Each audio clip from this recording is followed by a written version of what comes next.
Jadi agama itu rileks. Nabi Ibrahim itu pernah minta supaya nyawanya itu diperpanjang karena beliau umumnya orang itu kan ingin nyawa panjang, ingin umurnya panjang. Allah tidak jawab gak apa. Suatu saat ada tamu, orangnya itu sepuh sekali. Nabi Ibrahim karena orang yang sangat menghormati tamu dikasih kurma anggur. Itu setiap dimakan dikunyah meler lagi keluar. Karena sudah sepuh, nggak ada giginya, dikunyah keluar lagi. Itu jawabnya Nabi Ibrahim, Ya Allah, masuk lagi ke kamar, sholat lagi, mengcancel doa panjang umur.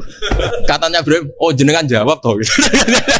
Artinya kalau ingin tua sekali ya nasib kamu kayak itu gitu. Jadi karena beliau tahu itu jawaban terus masuk kamar, oh jawab tuh Gusti jenengan, terus membatalkan doanya. Itu Nabi Ibrahim. Kalau orang sekarang enggak, dongo ngarani, ya tua ya tetap sehat. Karena doa itu kalau enggak diperjelas itu ya repot. Ini cerita supaya kita berislam itu teriak. Saya Mbah Mun itu meskipun kiai top, senengannya dia guyon bapak saya. Tapi guyon itu ada yang wajib. Saya dulu itu janggal. Nuduh zina itu dosanya besar sekali. Saya ulang lagi, nuduh orang lain zina itu dosanya besar sekali. Disebut bab qadzaf. Saya pernah menjumpai 3 kiai besar dua, 3 kiai besar. Dia top semua. Di majelis itu ada gosip bahwa si A itu punya selingkuhan sama Sri misalnya atau siapa lah. Kalau di Arab itu senengannya pakai Salma. Laila Majnun Salma, kalau di Jawa itu kasihan kurbannya itu. Ya, tapi itu contoh saja. Itu si Kiai 3 tadi gak ngefek, malah tanya gini, loh apa perempuannya cantik? Wah, cantik sekali Mbah. Cantiknya sampai kayak apa? Malah bicara cantiknya perempuan. Saya itu ya pertama iskal. Ini Kiai kok bakas orang apa? Cantik. Orang ayu. Setelah majelis itu bubar, yang penggosip tadi, ya yang gosip ini gak Kiai, yang pembisiknya ada Kiai, yang gosip ini gak Kiai. Cuma Kiai 3 ini posisi mendengar. Tapi malah tanya cantiknya. Sehingga cerita setelah orang itu pulang bilang gini, itu kalau saya bilang iya dengan gosip itu, saya ikut qadzaf, saya ikut menuduh orang lain zina. Itu dosa besar. Selain itu saya kiai, kalau saya bilang iya dianggap membenarkan. Maka untuk mengalihkan nggak bicara nuduh, jadi guyon tadi. Jadi guyonnya itu, karena kalau kita tadi bilang iya, artinya mengiyakan. Dan itu artinya qadzaf, punya dosa besar karena nuduh orang lain zina. Diperparah dia kayak besar kan orang menjadi percaya karena yang ngomong bukan penggosip lagi tapi ya maka dialihkan loh ayo lucung sampai segitunya kearifan sehingga dulu ketika Ma'is itu seorang sahabat yang pernah salah besar itu Nabi ketika beliau ada gosip salah gitu ya Nabi masih jangan-jangan kamu hanya mimpi jangan-jangan kamu hanya megang tapi tidak sampai zina. Sampai terakhir Nabi tanya, Afi aklikase, jangan-jangan otak kamu sudah agak error. Saking tidak inginnya Nabi mempercayai hal-hal seperti itu. Nah problem kita di zaman sekarang justru kadang nyari-nyari supaya tahu buktinya. Yang dulu para orang soleh menghindari bukti itu supaya enggak suudzon. Sekarang orang mencari-cari bukti. Padahal itu dilarang. Wala tajassasu, orang enggak boleh mencari-cari kesalahan orang lain. Nah itu kearifan-kearifan yang saya dapatkan dari Bapak, dari Mbah Mun, dari Pak Zaini, dari Pak Gures. Mereka orang-orang yang luar biasa, menghindari ngomong penting. Sekarang itu orang banyak yang sering ngomong penting. Sebenarnya itu malah salah. Karena kalau ngomong penting itu vonis terhadap orang lain. Tapi kalau kamu rileks, tidak. Nabi dulu itu rileks sekali. Ketika beliau ngaji gini, terus ada pemuda lewat bawa cangkul, mengabaikan pengajian Rasulullah. Banyak sahabat bilang, celaka orang itu ada Nabi ngaji kok tidak ikut. Jawabannya Nabi unik. Jangan-jangan dia punya keluarga yang harus kerja. Dan kalau harus kerja untuk nafkah keluarganya itu juga ibadah. Itu ya sunnah saya. Jadi Nabi rileks saja, tidak tersinggung, tidak.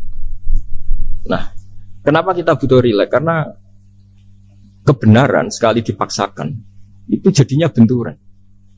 Dan itu wali-wali Songo itu dulu sudah berpikir seperti itu. Sehingga Pak Zaini yang sering ngendikan sama saya, kita ini bisanya mengikuti Mas Bah, kalau manggil saya Mas, tidak bisa benturan. Sehingga tadi ada modifikasi dari sesajen menjadi sedekah, dari apa menjadi apa. Jadi tidak langsung benturan. Dan itu khazanahnya, bacaan-bacaannya banyak sekali. Termasuk peristiwa udhiyah tadi. Jadi dulu kurban itu dipakai ajang orang-orang tokoh Quraisy supaya dapat daging yang bagus di atas namakan Ka'bah. Jadi agama ini dijual mulai dulu. Kuno agama ini dijual. Dan agama mulai dulu ya prospek. Ka'bah itu bisa menyedot wisatawan berapa, wisata religi. Sehingga dulu ada Ka'bah tandingan, perhitungannya juga ekonomi.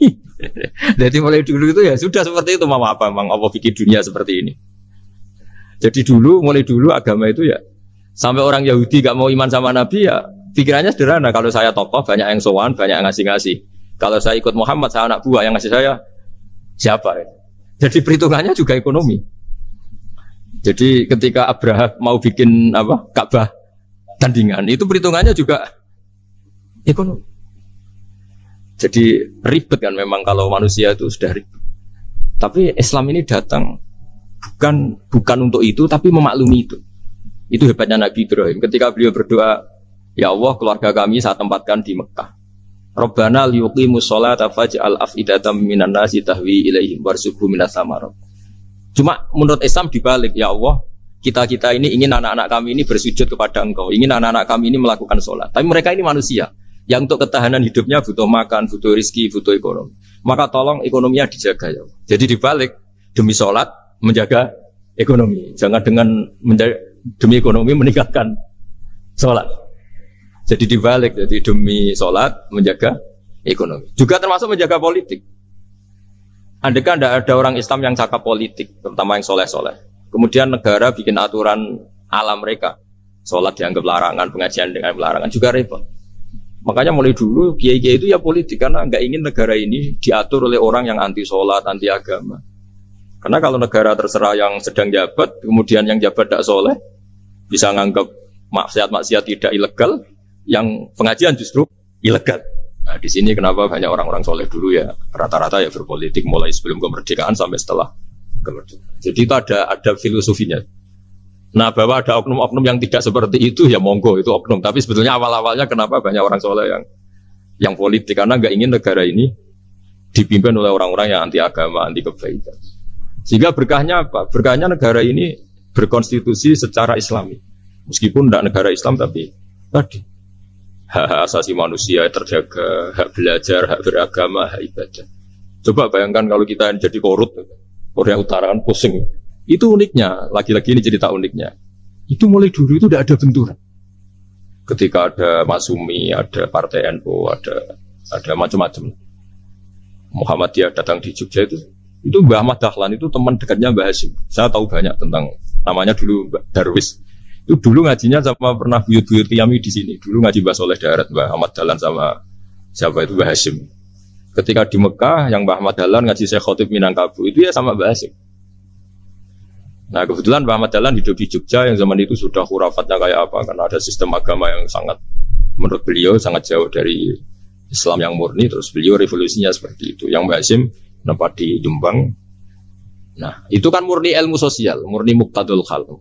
Terus beliau punya metode yang berbeda, tapi nggak masalah. Mulai dulu nggak masalah. Kemudian jadi kalau yang kadang-kadang memasalahkan tuh ya memang yang nggak tahu masalah. Sebenarnya dulu dia biasa aja, karena ya itu urusan metode, urusan. Saya teruskan masalah ukhiyah. Jadi yang diceritakan Nabi Ibrahim tadi bahwa benci seseorang kita atasnamakan maksiat itu tidak segampang itu, karena jangan-jangan kebetulan yang maksiat itu keluarga kita. Apakah kita punya kebencian yang sama saat yang maksiat itu keluarga kita, atasan kita, teman kita? Ya kayak tadi. Kalau saya corong jodi belenjani janji, ada orang janji sama saya nggak tepat waktu, saya bisa marah, itu pasti sebabnya jelas. Itu bawahan saya nggak berjasa sama saya. Kalau kata dokter Klik nggak cantik. Intinya Nabi Ibrahim itu coba kalau yang maksiat itu anak kamu berharap saya ngasih tobat kan? Bukan langsung tak habisin kan? Intinya Allah ingin bilang ke Nabi Ibrahim, andai kan yang maksiat itu anak kamu, ingin saya menghabisi apa tak kasih tobat? Ya kasih tobat ya. Ya seperti itu saya yang bikin. Maka di Al-Azhar sana, kalau cerita orang-orang alim itu masyhur. Ada tempat maksiat mau dihabisin sama orang-orang yang sangat keras. Ketemu Syekh Mutawalli Sarawi, ditanya, andai kan mereka mati saat maksiat, itu mereka ke surga apa ke neraka? Ya ke neraka. Ditanya sama Syekh Mutawalli, kalau mereka ke neraka, akan ada dzalika muradan Nabi? Apa seperti itu yang digedaki Nabi, umatnya mati terus masuk neraka karena belum tobat? Tidak, Nabi inginnya mereka tobat dulu. Ya sudah, jangan dihabisin. Kamu berproses ikut mentobatkan mereka. Kebetulan ini mau mendengar. Jadi kita lunak, kita baik itu ya semuanya ingin Allahum yarji'un, semoga mereka kembali, mereka tobat. Bukan lunak dengan arti mengakui maksiat itu satu kebaikan, itu yang bahaya. Kalau lunak sampai mengakui itu apa maksiat itu kebaikan, itu bahaya sekali. Tapi kita lunak karena kita ingin berproses untuk bertobat. Karena tadi kalau kita punya nurani itu mesti, andai kan yang maksiat itu anak kita atau teman dekat kita atau orang yang berjasa sama kita, apa kita bisa tegas? Kira-kira gimana? Waqat adabbahu ta'ala khalilahu Ibrahim fi ba'di mawatinihi al-azimah. Jadi Allah kalau dalam bahasa Arab memberi teguran itu namanya takdib. Makanya kalau orang nakal itu, kalau orang Jawa bilang kurang ajar. Sebenarnya ajar itu kan tahun ajaran baru. Ajar itu kan barang baik. Ya kan disebut tahun ajaran baru. Pengajaran, ajar itu kan barang. Tapi kalau kurang ajar berarti kurang baik. Itu bahasa Arabnya orang yang kurang ajar perlu diajari. Itu kalau orang Arab bilang ditakdib. Diwarai toto kromo, diadabkan. Jadi belum punya adab diadab.